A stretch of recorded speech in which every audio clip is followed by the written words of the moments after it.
pergi, Sul. Itu pasti Jawir. Cepat pergi. Sampai di dapur, bener aja. Dia ngelihat si Nik Rahayu ini udah nyender di tembok. Dia makananku. Setiap darahnya adalah sajian yang dipersembahkan untukku.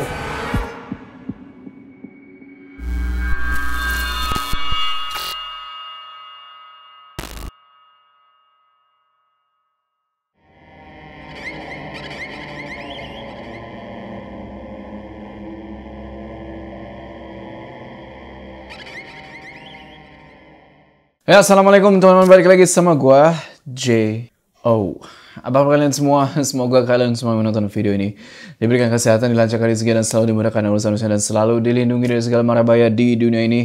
Welcome back to the series Kampung Jawa Mayat Season 4 karya Queer Taping. Kita udah masuk di part 3 sekarang. Kunci dari Balut Jiwo atau si Nik Rahayu itu udah ditemuin dead, bro. Tidak bernyawa sama Suryadi. Padahal Nik Rahayu ini bisa dibilang sumber informasi penting. Cuma jadi pertanyaan, sebelum Suryadi datang ke kediamannya Nik Rahayu dan ketemu sama Ki Sarmadi di jalan. Nah, Sarmadi ini ngapain dia minta jasad anak buahnya si Jawir yang dibawa sama Suryadi itu, terus di lehernya sampai putus. Buat apa jasad ini atau kepala si anak buahnya Jawir ini? Penasaran sama jawabannya? Tonton video ini terus.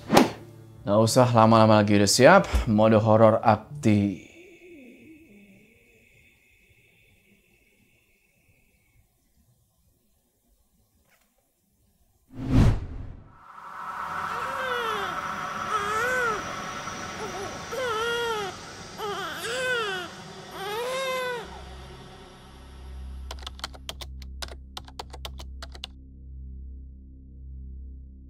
Suryadi harus tahu semua. Mak Ratna harus sembuh dan Ito harus selamat. Mereka hanya korban kebiadaban Sugih. Sama halnya dengan apa yang aku alami saat kehilangan suamiku. Bau kembang itu aku yakin sudah menyatu dengan tubuh Ito. Bau yang sama sebelum 7 hari suamiku mati. Oke, jadi kita flashback sebentar ya. Waktu itu sebelum Suryadi datang dan nemuin jasadnya Nik Rahayu yang udah gak bernyawa. Nik Rahayu ini lagi duduk, bro, di kursi depan rumahnya. Di situ abis duduk itu dia berdiri nih. Terus dia duduk lagi sambil ngebayangin apa yang dialamin Ito waktu itu. Nah, karena gak mau mikir yang aneh-aneh lagi, masuklah Nik Rahayu ke dalam rumah. Dengan sengaja ninggalin satu pintu itu kebuka supaya nanti si Suryadi ini tinggal masuk. Cuma yang anehnya ketika Nik Rahayu masuk ke dalam rumah, malam itu dia itu nyium bau-bau yang mencurigakan. Bau yang harusnya nggak ada di dalam rumah itu. Kayak bau bangke. Akhirnya Nik Rahayu coba carilah nih kan dari mana sumber bau bangke ini. Tapi tetap aja dia nggak bisa nemuin. Terus akhirnya Nik Rahayu coba buat cuekin bau ini. Beliau pergilah nih, bro, ke dapur. Nah, dapur itu letaknya ada di bagian belakang rumah. Ketika sampai di dapur, dia ngeliat tuh 2 bingkai foto. Dia ambil nih 1 bingkai, dia liatin. Foto ini tuh foto dia dulu sama suaminya yang udah meninggal. Tidak biasanya aku serindu ini. Selesai ngomong begitu, dia simpen tuh foto di atas meja makan. Terus nggak lama, sembari nunggu si Suryadi ini datang, Nik Rahayu manasin air panas tuh di atas tungku pakai kayu bakar. Dan dia inget-inget nih apa yang diomongin sama suaminya dulu. Pas dapet kejadian yang sama persis kayak si Ito waktu itu. Sugih itu licik, Rahayu. Dia menghalalkan segala cara, termasuk membuatku sakit, sampai mungkin aku akan mati. Itu adalah omongan terakhir di detik-detik meninggalnya si suaminya Nik Rahayu. Nik Rahayu nggak bisa lupa soal itu. Pandangan mata beliau sekarang itu lagi ngeliatin bingkai foto. Sesekali juga ngeliatin ke arah air yang lagi dipanasin tuh di atas tungku. Nggak berapa lama, Nik Rahayu ngeliat nih, ini kayaknya kayu bakarnya kurang deh. Ya kan, airnya lama nih matengnya. Akhirnya Nik Rahayu keluar dari dapur, dia ambil kayu bakar, bro. Adalah dia punya tempat penyimpanan kayu bakar tuh di belakang rumahnya. Ketika beliau di luar sambil ngambilin kayu bakar, di situ beliau ngeliat ada laki-laki yang lagi jalan di halaman belakang rumahnya. Awalnya Rahayu pikir itu Suryadi yang datang. Dia ngambil pusing lah. dia masuk lagi ke dalam dapur, dia isi lah tuh tungkunya pakai kayu bakar yang baru dia bawa kan. Satu persatu dia masukin, habis itu dia mikir nih, perasaan Suryadi sebelum-sebelumnya nggak pernah datang ke rumah itu lewat pintu belakang. Apalagi kan pintu depan masih kebuka. Ngapain dia lewat pintu belakang? Baru aja nih Rahayu mau berdiri, mau ngecek nih. Dari sudut matanya dia ngeliat. Ada bayangan orang yang lagi duduk di tempat kursi yang barusan dia dudukin. Sontak nih Rahayu balik badan dan di situ dia ngeliat siapa yang duduk itu. Sayang nih, malam ini harus terjadi. Balutan jiwa pada Itoh. Tidak perlu nih Rahayu beritahu kepada siapapun. Biarkan bau kembang itu menyelimuti Itoh. Kita bicara dengan segelas teh hangat. Ini akan membuat kita tenang, Jawir. Ternyata yang sebelumnya Nik Rahayu lihat itu bukan Suryadi sama sekali. Tapi nggak lain dan nggak bukan adalah anak buahnya Juragan Sugih, yaitu Jawir. Mau ngapain dia ke situ? Nik Rahayu coba buat tenang. Meskipun begitu, dia udah siap-siap nih bro. Ngambil ancang-ancang mau ngambil pisau dapur yang ada di deket dia. Pelan-pelan dia jalan nih ke arah gelas-gelas, ke arah wadah gula. Mendekati ke arah pisau itu. Saya tahu, Nini malam kemarin masuk ke rumah Mak Ratna. Terus berbicara seolah anak buah saya yang membiarkan. Lalu membahas kalau Itoh harus diselamatkan. Jangan berharap lelaki rambut keriting itu masih hidup. Termasuk Jawir ngomong kayak gitu sambil berdiri dia ngedeketin Nik Rahayu. Di situ Nik Rahayu kaget. Alhasil beliau cuma diam aja tuh, nggak bisa ngomong apa-apa lagi. Karena apa yang diomongin sama Jawir malam itu semuanya bener. Terus ketika Nik Rahayu ini pura-pura mau bikin teh gitu ya, padahal sebenarnya dia itu mau ngambil pisau, mau coba trot si Jawir. Tiba-tiba kunci itu harus mati nih. pisau yang Jawir bawa ditujlebin tuh bro ke arah lehernya si Nik Rahayu. Berbarengan sama teriakannya Nik Rahayu yang udah gak bisa kenceng lagi, kobaran api di tungku tempat dia masak air itu tiba-tiba membesar. Dan Nik Rahayu di ambang kematian beliau melotot dan ngeliat kayak ada bayangan gede hitam di kobaran api itu. Bangsa kau, kalian akan mendapatkan balasan. Biadab. Jawir gak ngomong apa-apa lagi. Di situ dia angkat badan Nik Rahayu, dia taruh tuh bro di kursi tempat tadi dia dudukin. Seolah-olah ngebuat Nik Rahayu ini mati sambil duduk. Habis itu Jawir ngambil plastik hitam dari kantong celana dia, terus dia bilang, Nikmati saja kematianmu. ternyata plastik hitam itu isinya adalah bunga-bunga yang emang mau dia taburin tuh di atas meja. Dia taburin bunga-bunga itu sambil ngucap semacam kayak mantra-mantra gitu lah, yang udah Juragan Sugih titipin sebelumnya.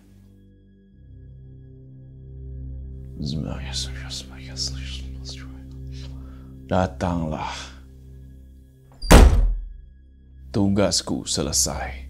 Setelah Jawir ngucapin mantra itu, nggak tahu kenapa pintu dapur itu ketutup kenceng, terus kebuka pelan-pelan. Jawir yang sadar cepat-cepat pergi dari rumah itu karena dia ngelihat ada bayangan sosok perempuan ngerangkak dari bawah meja. Sosok itu ternyata diundang dari wangi darah yang ngucur dari leheran Nik Rahayu dan juga dari kembang yang barusan Jawir taburin. Muncullah sosok perempuan, mukanya hancur, berambut panjang nutupin muka. Dimana dia sekarang lagi di atas meja, lagi menikmati setiap darah yang ngucur dari leheran Nik Rahayu. Gak lama, dari situ ada suara bisikan yang ngebisikin ke arah sosok perempuan itu. Nah, sosok ini adalah sosok yang Nik Rahayu lihat di ambang kematian dia tuh, di api tungku. Sosoknya itu gede, hitam, kepalanya botak, ada tanduk kecil, dan mukanya itu bisa dibilang mirip babi. Santaplah. Dia makananku. Setiap darahnya adalah sajian yang dipersembahkan untukku. Itoh, muka sosok perempuan yang lagi menikmati darah dari leheran Nik Rahayu itu Suryadi lihat mirip banget sama Itoh. Suryadi dibuat bener-bener kestun di situ bro, kayak saksi kunci yang harusnya jadi petunjuk meninggal sia-sia. Lalu Sosok perempuan yang mirip banget sama Itoh ini natap ke arah Suryadi dengan mulut yang udah penuh sama darah. Dan pisau yang sebelumnya dipakai Jawir buat ngehabisin Nik Rahayu, tiba-tiba itu keluar sendiri dari lehernya Nik Rahayu, melayang, terbang ke arah samping perutnya Suryadi.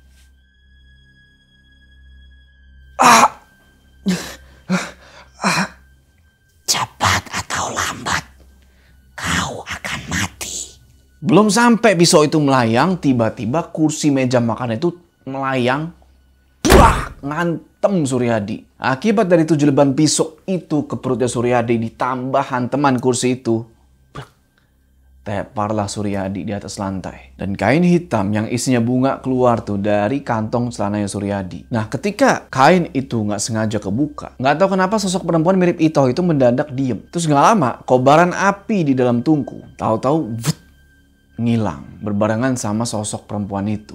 Malam itu Suryadi berusaha buat bangun dengan sisa tenaga dia. Sambil tangannya terus megangin perutnya tuh yang udah berdarah-darah. Suryadi dengan susah payah keluar dari rumahnya Nik Rahayu lewat halaman belakang. Dan di situ dia ngeliat satu pemandangan yang aneh. Bekas langkah kaki. Tidak salah lagi. Ada yang datang lebih dulu.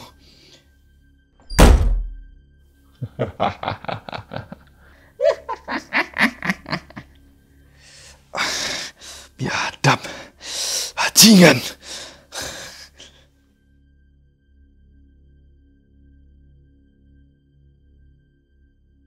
Di sisi lain, dari ujung leweng Sirna, Sarmadi jalan ngedeket ke arah sebuah gubuk. Sarmadi ini lagi ngebawa sebuah karung yang udah berlumuran darah. Ya siapa lagi bro, ya kan? Jasadnya anak buahnya si Juragan Sugih. Bagus. Keadaan semakin mendukung. Maaf Bapak Lama. Ayo masuk. Pintu rumah atau gubuk itu dibuka sama seorang anak kecil yang usianya itu baru 6 tahun. Anaknya Sarmadi itu bro. Namanya Joni. Doi itu kesian banget tampangnya tuh, cuma pakai baju lusuh. Habis itu si Joni tutup pintu tuh, karena tadi disuruh sama Sarmadi. Sarmadi nanya nih. Kakek biadab itu belum pulang, Joni. Ini. Seharusnya sejak nenek dan ibu kamu mati, kamu sembuh. Bukan sebaliknya. Tapi tenang. Jalan keluar untuk kesembuhan kamu sudah Bapak siapkan. Aku tidak pernah lupa. Kakekmu menguburnya di sini. Si Joni ini udah kayak orang yang kelaparan banget. Kayak udah gak makan berhari-hari. Dan yang dia lakuin adalah ngejilatin karung yang dibawa tadi sama Sarmadi. Lalu, kamar yang tadi dibuka sama Sarmadi, ternyata itu adalah kamar yang dulu biasa dipakai bapaknya tuh, Siki Jagaraksa. Buat dia ngelakuin ritual atau sekedar nerima tamu-tamu pilihan. Ketika Sarmadi udah ada di dalam kamar Ki Jaga, dia geser satu ranjang kayu yang ada di kamar itu, terus dia cangkul lantai tanah yang tepat ada di bawah kasur itu. Cangkul kan, tak, tak. Ada beberapa waktu nyangkul kayak gitu, tak, tak, sampai tiba-tiba, tang, ada sesuatu di dalamnya. Sontak Sarmadi teriak ke Joni, Joni, bawa karungnya ke sini. Joni, yang emang dia itu nggak bisa ngomong bro, emang nggak bisa bicara, dia tarik tuh karung putih yang tadi dia jilatin, bawa masuk ke dalam kamar. Terus dengan ekspresi yang kayak bahagia, Joni buka karung itu. Yang dimana isi di dalam karung itu, you know lah, kepala anak buahnya Jawir. Sudah lama aku menantikan malam ini. Kesalahan kakekmu harus dibayar sampai tuntas. Habis itu Sarmadi langsung nyuruh lagi si Joni buat ngejilatin lagi darah yang ada di dalam karung. Seolah-olah Sarmadi ini udah nyiapin semuanya. Ini adalah momen yang udah dia nanti-nantiin bro. Dari semenjak si Joni ini terakhir aneh gitu ya, nggak bisa ngomong. Terus ketika ibunya meninggal. Lalu pas Sarmadi ini lagi ngeliatin Joni yang sibuk tuh ngejilatin darah yang ada di dalam karung. Tiba-tiba kepala Joni yang lagi dalam karung gitu kan, keluar. Soalnya ada kecoa baru lewat yang mau si Joni ini tangkep. Tapi disinilah disturbing picture-nya. Kecoa itu masuk ke dalam karung dan dia masuk ke lubang yang ada di kepala yang berlumuran darah di dalam karung itu. Dan lu mau tahu apa yang Joni lakuin selanjutnya? Kedengeran dari dalam karung itu. Kepala itu dimakan sama Joni. Sarmadi di sisi lain, dengan satu kali ucapan mantra, wadah besi yang barusan dia gali itu tiba-tiba das kebuka. Mau tahu isinya apa? Hanya ini satu-satunya cara. Selanjutnya, nyawa-nyawa akan bertumbangan. Isi di dalam wadah itu ternyata ada satu tengkorak. Dan tengkorak ini tuh punya semacam tanduk, 2 tanduk kecil. Lalu ada topeng babi, ada taring, sama ada kertas coklat kusut. Matanya Joni langsung melotot ketika Sarmadi ngambil kepala penuh darah itu. Karena kan lagi di gitu sama si Joni kan, diambil palanya. Jadi isi dalam wadah besi itu dikeluarin. Nah, kepala yang tadi diganyam sama si Joni dimasukin ke dalam wadah besi itu. Terus wadah itu dia masukin lagi ke dalam lubang. Nah, di sini mendadak Joni itu berubah. Dia merangkak, nyembah-nyembah di hadapan tengkorak bertanduk 2 tadi. Terus Joni pakai topeng babi itu kan, ngebuat Sarmadi ini kayak heran juga mungkin. Dan ketika Joni tiba-tiba ngelakuin suatu gerakan, dilihat-lihat sama Sarmadi. Ternyata itu adalah gerakan yang sering Ki Jaga lakuin pas lagi ritual. Ngelihat itu, sontak Sarmadi kesel bro.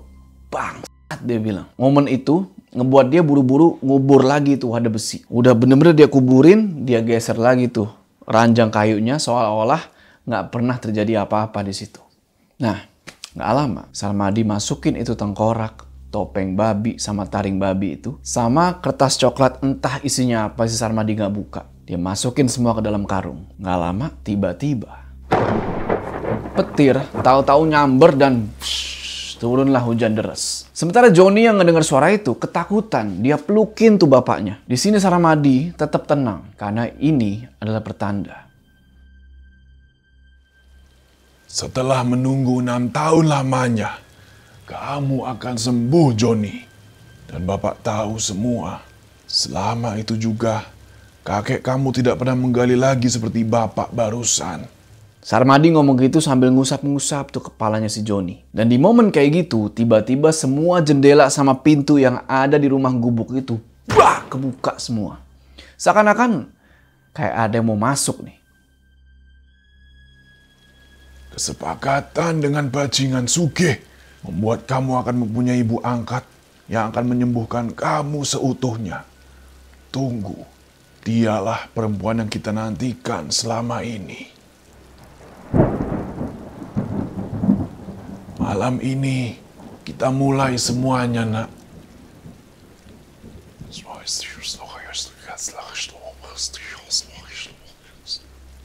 Huskal. Bantulah kepadaku, kembalikan aku ke tempat asalku. Maka Bukan saya, tapi itu Nurasi yang akan mengembalikan serta memberikan pelajaran nyawa balas nyawa yang sesungguhnya.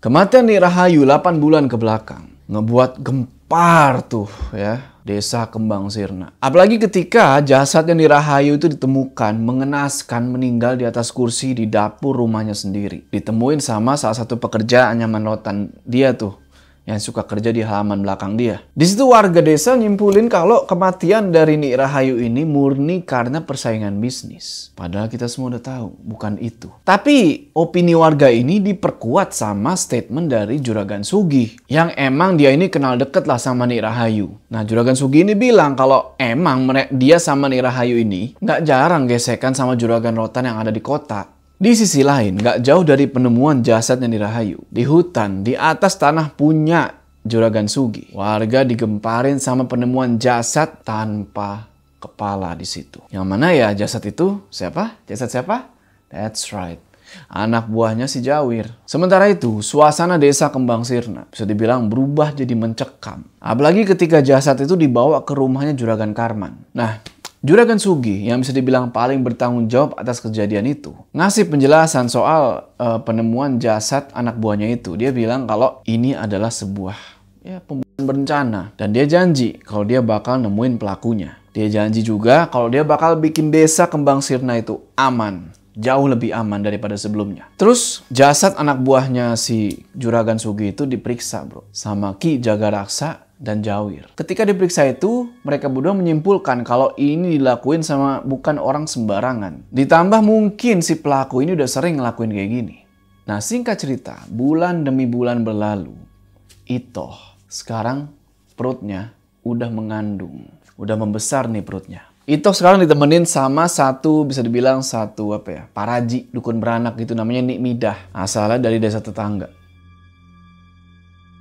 Tanggal kelahiran anak saya akan segera tiba, Itoh. Tapi kapan Mak Ratna akan segera pindah ke sini? Setelah anak itu lahir, dia akan mengurus bersama Nik Midah. Keadaan ibumu juga akan semakin membaik. Baik, aku pegang janjimu. Memang Ki Jaga tidak pernah meleset. Sekarang penerus Sugih Kastaji akan segera lahir. Singkat cerita, di dalam kamar, di atas tempat tidur, tubuh Itoh sekarang udah direbahkan tuh. Bagian perutnya cuma ditutupin pakai kain jarik. Waktu itu Nik Midah mandiin si Itoh tuh pakai air bunga. Nik Midah sudah lama sekali menemani kehamilan aku. Apa yang Nik Midah ketahui semuanya di rumah ini, belum tentu aku ketahui. Nini tidak paham dengan apa yang kamu katakan toh. Kenapa setiap 1 bulan, Nini selalu membakar spray dan kain jarik? Aku sudah pernah melihatnya, Nik. Lalu, Nini juga pasti tahu, sejak 4 bulan kehamilan aku ini, Juragan setiap malam keluar rumah. Tapi, mengapa tubuhku ini ketika bangun, seperti bekas disetubuhi dengan ganas? Siapa laki-laki yang masuk, Nik? Yang aku rasakan bukan seperti manusia utuh. Katakan, Nik. Apapun katakan. Setelah malam, aku tidak akan sadar. Dan ketika pagi, saat matahari meninggi, tubuhku akan harum kembang. Serta perutku akan terasa aneh. Apa maksud semua ini? Habis itu, Nik Midah langsung ngeluarin 1 botol yang isinya tuh sebuah air, cuma nggak tahu apa. Terus diminumlah air itu. Tiba-tiba matanya melotot. Nik penuh dosa. Maafkan. Bukannya itu cairan yang harus aku minum agar bayi ini sehat? Lalu, beras kuning akan Nini taburkan ke wajahku sampai kemaluanku. Kenapa Nini minum? Maafkan Nini. Nini tidak ada pilihan.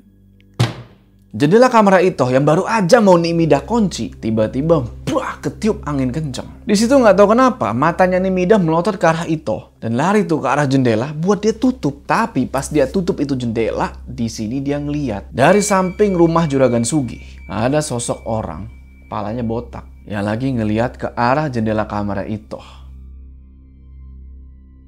Ada apa ini, Nik? Tolong! Diam toh. Tolong aku! Diam. Terus, ketika Nik Midah keluar dari kamar si Itoh dan nutup pintunya tuh pelan-pelan sambil ngebawa wadah tampah dari arah dapur, tepat di meja makannya, ada Juragan Sugi yang lagi nunggu kepastian dari Nik Midah di situ. Bagaimana nih? Nggak mungkin meleset kan? Berulang kali saya katakan Juragan. Maaf puluhan tahun saya menjadi paraji. Saya tidak bisa menebak dengan pasti. Hanya dari pertanda saja. Ini Juragan, maaf. Bagus. Setidaknya cairan ini terus Itoh minum. Malam ini saya akan kedatangan tamu. Nini bisa pulang ke rumah istri saya. Jawir sudah menunggu di depan rumah. Kenapa? Ada yang mau Nini sampaikan lagi? Tidak Juragan, tidak. Di situ Nik Midah nggak tahu kenapa gelagapan kayak yang nggak biasanya. Dia ngomong kayak gitu sambil ngeliat ke arah botol kecil yang sebelumnya dia minum. Yang dimana sebenarnya Nik Midah ini udah ngebohongin Juragan Sugih. Entah apa motifnya ini orang. Dari situ Nik Midah langsung jalan cepet-cepet, ninggalin Juragan Sugih yang masih duduk di dapur. Terus pas Nik Midah ini keluar dari dapur, dia ngelihat udah ada beberapa orang nih yang lagi berdiri di depan pintu kamar si Itoh. Ternyata itu si Jawir yang nggak tahu kenapa dia ini lagi ngintip ke dalam kamar Itoh. Yang si Itoh ini lagi cuma pakai kain jarik doang. Dalam hati Nik Midah bertanya-tanya dong, tuh Jawir ngapain? Akhirnya dia panggil tuh orang. Jawir, sedang apa kamu? Tidak nih. Ayo cepat. Udah lah kan. Baru aja Nik Midah sama Jawir keluar dari rumah itu. Di depan rumah udah ada Ki Jaga yang lagi berdiri dengan kembang putih di telinga dia nih. Ketika mereka berdua ngelihat Ki Jaga, Nik Midah langsung nunduk dan si Jawir bilang, ada di dalam Ki, udah nunggu. Ki Jaga cuma ngangguk. Dia terus megang tangannya Jawir, seakan-akan kayak ngasih kode gitu ke dia. Yang mungkin Jawir paham sama kode itu. Cuma gua nggak tahu nih apa. Ternyata kode itu artinya adalah nyuruh si Jawir supaya meriksa di bagian samping halaman rumah. Terutama jendela kamarnya si Itoh. Nggak tahu kenapa ya, dia di situ seolah tahu kalau barusan udah ada yang lain datang. Akhirnya Jawir bilang nih ke si Nik Midah. Maaf nih, Nini harus pulang sendiri ke rumah Buruk Mini. Beliau sudah menunggu. Jalanlah Nik Midah tuh kan. Jauh-jauh, makin jauh sampai hilang. Sementara si Jawir udah jalan cepet-cepet tuh sambil ngeluarin pisau. Dia jalan tuh ke arah luar kamar Itoh. Berbarengan sama Ki Jaga yang masuk ke dalam rumah. Dan udah ditungguin tuh sama si Juragan Sugih di depan kamar Itoh. Sudah 8 bulan. Orang yang membunuh serta memisahkan leher anak buahku tidak ketemu juga, Ki. Apa kamu ragu dengan kesaktian ilmuku, Sugih? Apa kurang?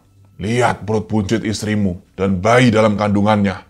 Sambil ngomong gitu, Juragan Sugih bukain pintu dan masuklah Ki Jaga ke dalam kamar Itoh. Di situ Ki Jaga juga langsung nyentuh perutnya Itoh yang ketutupan sama kain jarik. Yang dimana di atas kain jarik itu juga ada bekas taburan beras kuning dan bunga-bunga tuh. Sementara si Itoh ya cuma rebahan aja dia. Habis itu Ki Jaga pelan-pelan mindahin bunga putih yang ada di kupingnya dia tuh ke kupingnya si Itoh. Terus pelan-pelan dia baca mantra buat manggil satu sosok yang you know lah, sangat kuat. Tidak kunjung datang. Hampir satu usia dengan kandungan Itoh. Maksudnya, Ki, Jika anak ini lahir perempuan, sesuai kesepakatan kita, Sugih, aku hanya mengingatkan. tapi aku juga mengingatkan, Itoh harus hamil sampai melahirkan anak laki-laki. Sekarang kamu keluar. Biarkan aku di kamar ini. Di sini Ki Jaga tuh penasaran, bro. Kenapa kok makhluk atau sosok yang dia sembah-sembah ini kok nggak datang-datang? Apa penyebabnya gitu kan? What's the problem, man? Ki, ini malam terakhir di usia 8 bulannya. Kemungkinan tengah malam ini anakmu lahir. Di dalam kamar itu, Ki Jaga makan beras kuning. Sekaligus bunga-bunga yang bertebaran di atas badannya si Itoh itu dimakan juga sama dia. Sambil terus tuh dia manggil-manggil sosok yang dia sembah. Tapi nggak tahu kenapa dari kaca cermin yang biasanya ngasih tanda, ini tuh nggak ada sama sekali pertanda. Yang ada di situ cuma suara-suara sorakan dari sosok-sosok biasa yang emang udah pada nungguin di luar kamar Itoh. Tapi sosok ininya mana nih? Si Jawir juga standby aja tuh di samping luar kamar. Malam itu Jawir sama sekali nggak ngeliat ada yang mencurigakan, tapi ada satu pemandangan yang tiba-tiba menarik perhatian dia. Tunggu. Pot dengan bunga tinggi itu kenapa ada di dekat jendela? Jawir langsung ngedeket tuh ke arah pot bunga tersebut. Yang anehnya nggak satu jajar sama pot-pot bunga yang lain. Ketika Jawir ngedeket, dia perhatiin sebentar, dia pindahin pot bunga itu ke tempatnya semula. Habis itu dia balik badan lagi mau balik ke samping jendela itu kan. Di sini dia ngeliat ada satu setitik cahaya kuning atau semacam lubang gitu yang ngeluarin cahaya. Itu ada di tengah-tengah samping jendela yang deket sama kusen jendela itu. Terus pas Jawir lihat-lihat tuh kan, itu lubang kayak yang nggak alamiah gitu. kayak yang sengaja dikrik pakai pisau. Jawir ngedeketin lah lubang itu kan, pengen dia cek nih. Dari lubang itu, Jawir bisa ngelihat jelas apa yang terjadi di dalam kamar Itoh. Mau tahu apa yang terjadi? Yang pasti pertama, maaf nih ya, buat yang penonton di bawah umur, please. Yang pasti ngelihat badannya si Itoh. Ditambah, Jawir juga ngelihat bajunya Ki Jaga udah berserakan tuh di sampingnya Itoh. Si Jawir masih ngeliat tuh di lubang kecil itu. Nah di situ pelan-pelan Ki Jaga ngebuka pahanya Itoh tuh yang ditutupin sama kain jarik. Habis itu ini kelakuan aneh aki-aki, beras kuning sama bunga yang tadi dia makan, dia kunyah entah apalah gitu kan. Dia muntahin lagi ke arah sekali lagi kemaluannya Itoh. Habis itu Ki Jaga ini mulailah bersenggama dengan Itoh. Sambil terus ngucapin mantra-mantra buat manggil sosok yang dia mau. Nggak tahu dari mana dapat kegilaan si Ki Jaga Raksa ini. Atau mungkin ada hubungannya sama apa yang ditemuin Sarmadi di bawah ranjang itu yang dia gali.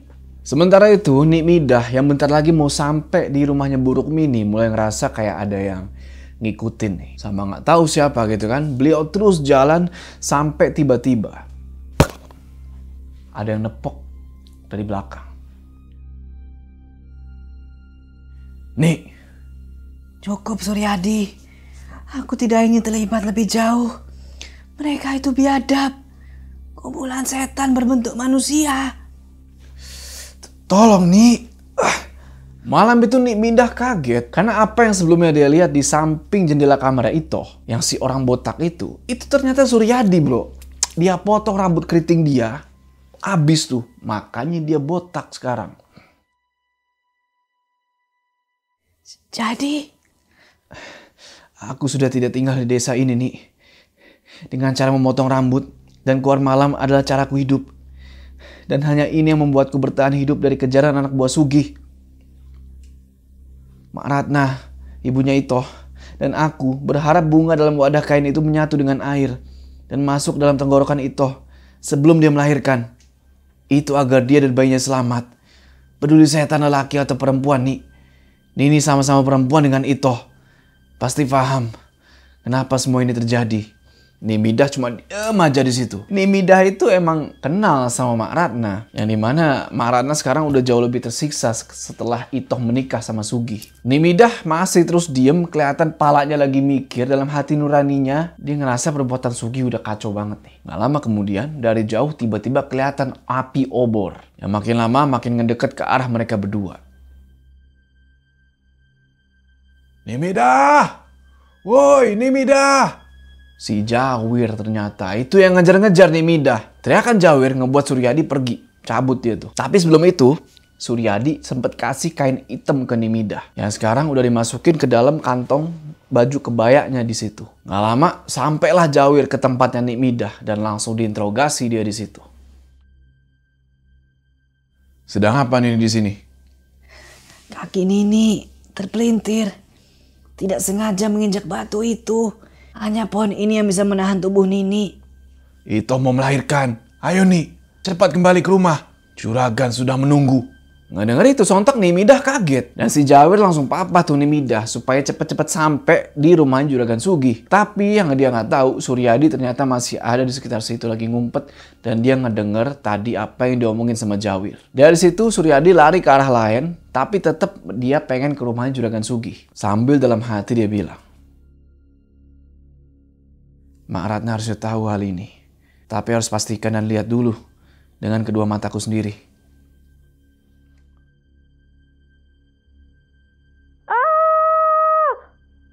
Cepat nih, masuk kamar. Tutup pintunya. Baru 8 bulan akhir. Pertama kali aku akan membantu persalinan sebagai paraji. Lahirkan saja dengan selamat. Barusan Ki Jaga yang menggantinya. Itu kain yang biasa Itoh kenakan di awal pernikahan denganku. Tolong, Nik. Tolong. Sabar. Atur nafasmu toh. Ayo sedikit lagi. Apa laki-laki bayinya? Belum pasti. Ini ada darah hitam. Darah yang baru pertama kali aku lihat selama menjadi paraji. Yang penting bayinya lahir.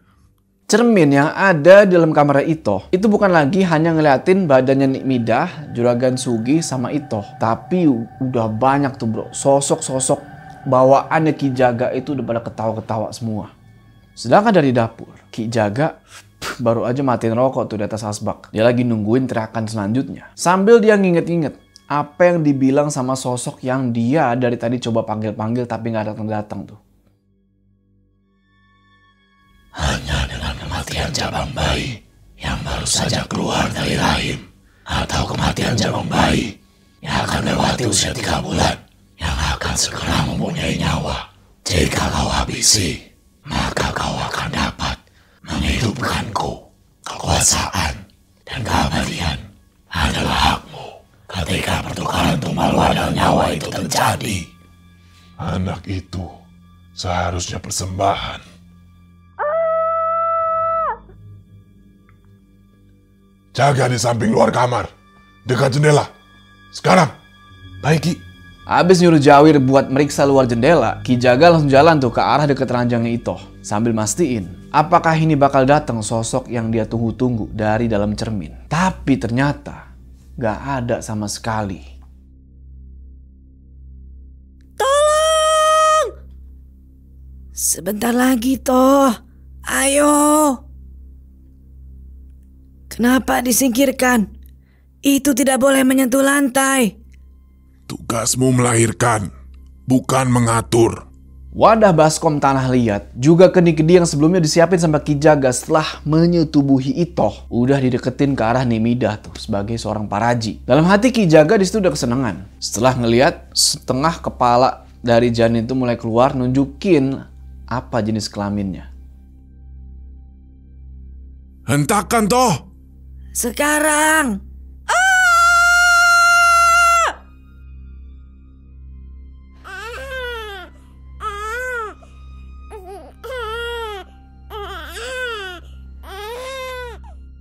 Di sisi lain, dari arah luar jendela kamar, ketika Jawir mau ngedeket ke arah lubang jendela, dia ngeliat tuh, ada laki-laki yang lagi nempelin satu matanya ke arah lubang. Ada yang lagi ngintip tuh. Sontak Jawir ngeluarin pisau tuh dari balik pinggang dia. Main nyari tahu di siapa nih ngintip-ngintip.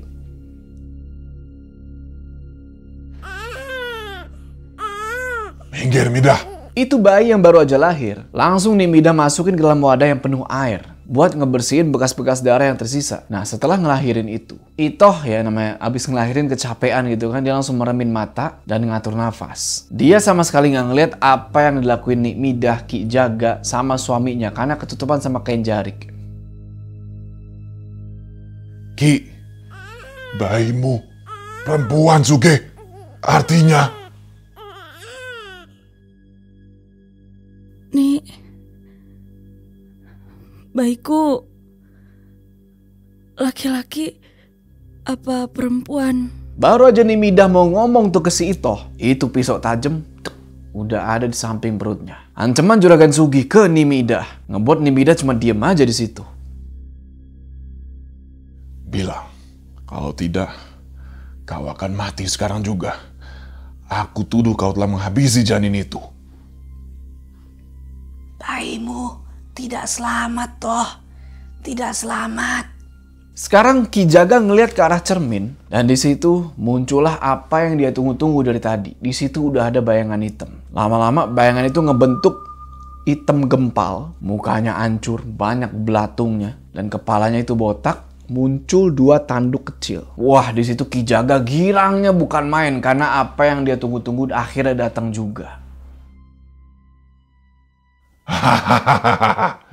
Datang lagi. Setelah ku persembahkan nyawa janin itu. Ki Jaga ngomong dari dalam hati sambil ngangkat wadah yang isinya bayi perempuan yang udah meninggal di situ. Dan bayangan itu nggak lama bergerak ke arah selangkangannya Itoh. Juga ke arah bayi di wadah itu. Sosok ini kelihatan kayak mau ngejilatin janin yang udah nggak bernyawa itu. Suryadi yang dari tadi ngintip dari lubang di jendela kamarnya si Itoh. Udah dalam hati bilang, bajingan Sugih, bangsa, pembunuh. Nah baru aja Suryadi kelar ngeliat pemandangan gila itu dari lobang yang dia buat beberapa bulan lalu di kusen jendelanya si Itoh. Di situ dia paham kenapa Nimidah nggak minumin air bunga itu ke mulutnya si Itoh. Lalu ketika Suryadi mau mundur nih, dia mau cabut dari tempat itu. Tiba-tiba, pisau udah nempel di perutnya dia. Dimana si Jawir udah berdiri di belakang dia.